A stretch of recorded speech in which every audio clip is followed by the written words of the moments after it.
Yeah, thank you so much, Ying. Thank you, Linda, for your wonderful statement as well. It's so great to work with you guys. And within just a week, cobbled together basically hundreds of organizations around the country in geographic, ge- uh, major geographic areas like Washington, California, Maryland, and we also have representatives from Houston and I believe New York and different parts of the country. So thank you so much for seeing that there is a common thread and a desire for action. I also want to thank the media. Thank you for all you guys that are here searching for the truth and wanting to cover the truth. It is because of the media and this attention and the activism from a lot of people from the left and the right to create this moment where, for the first time, Asian Americans are getting the time of the day in the spotlight.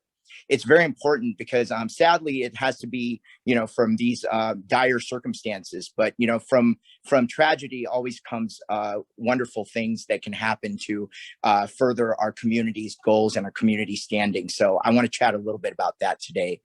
um, the first thing I want to hit, though, is the overall national coverage of the attacks on Asians. I think that while well intentioned to have to shine the light on certain incidents such as Atlanta, there was a quick knee jerk reaction to further certain narratives and at the expense of others. And with Atlanta, I think there was some false email that originally circulated and created a false narrative of a white supremacy issue that certainly did not materialize.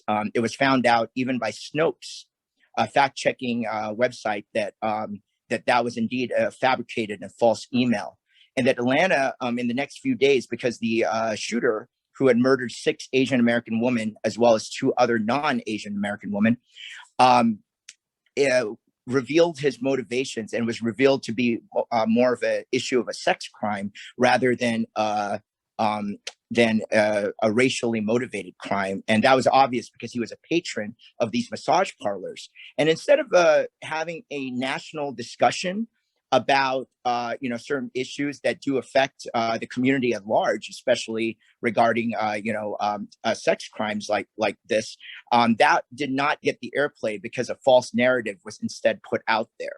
So I really encourage the media to start looking at different angles of different of these events that have happened, and not to jump to conclusions, and also to highlight some really empowering moments. As sad as the attack on Miss Xiao was in Northern California, she ultimately prevailed against her attacker, bruises and all. She was able to raise $1 million with her GoFundMe and dedicate it back to the cause.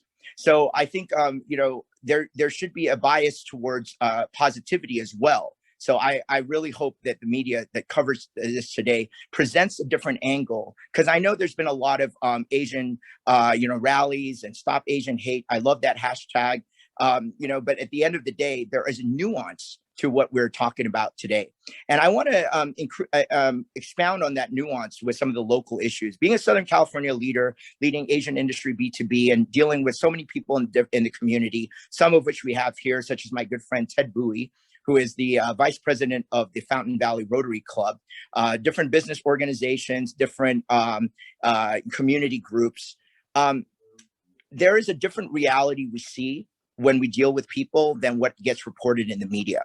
For example, there's really not much white supremacist attacks on Asians, and I really want to go on record about that. There is violence. There's violence coming from different races as well, and that does not get covered, and that almost gets suppressed, such as what happened with 35-year-old E. Lee in Wisconsin, who was out for an evening jog and was brutally gang raped, murdered, and left to die.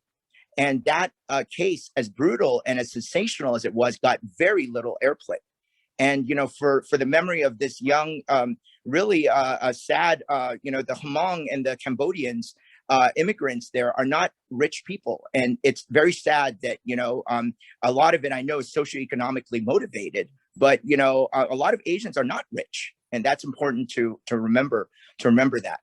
Um, Here locally, there's been a spike of crimes in Los Angeles for the first quarter in Q1, barely even to the middle of March. We already surpassed all the shootings that we've had in the entire 2020.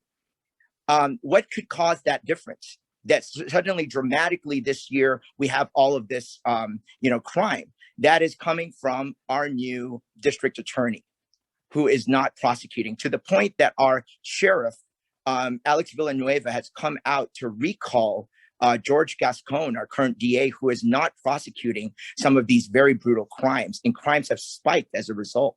So we really need to look at this. And this goes to point number 3 of our press release that Linda had just mentioned, and that you guys have probably received a copy of the press release. If you have not, contact me and I'll send it to you. That press release talks about a solution. Obviously, we would like actions, concrete actions, not lip service. While the Biden administration and the Democrats have done, a lot of, support, and we appreciate Joe Biden flying out to Georgia to be in solidarity with the victims.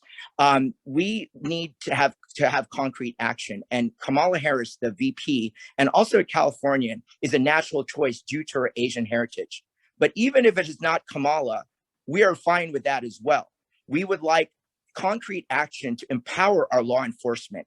As Linda had mentioned, we are very supportive of our law enforcement, and we work very well with our law enforcement. And our Asian community is even more prone to not report crimes and move on and deal with it after being victims. We really need to foster better partnerships with our law enforcement, and we need a leader to do that. And I would like to, really stress that point, that we need some concrete solutions. We need to encourage community organizations to come in with self-defense. A lot of our Asian attacks have been towards the elderly, and the elderly are defenseless. They're going to the market, they're buying their groceries, and they're getting attacked.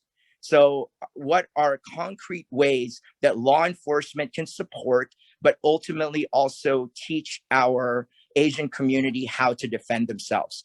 These are the topics that are going to be on our April 17th rally. So for those of you, I know a lot of press is from Southern California, and we will be holding this at the Irvine City Hall next Saturday, April 17th, at 10 a.m. to 12 noon. So it'll be a short presentation, but we're going to have a lot of local community leaders and key people to come out and speak against, the Asian hate, but also to provide concrete solutions. So thank you so much for listening to my thoughts, and I appreciate you, Ying, Linda, and everyone else that's on this call.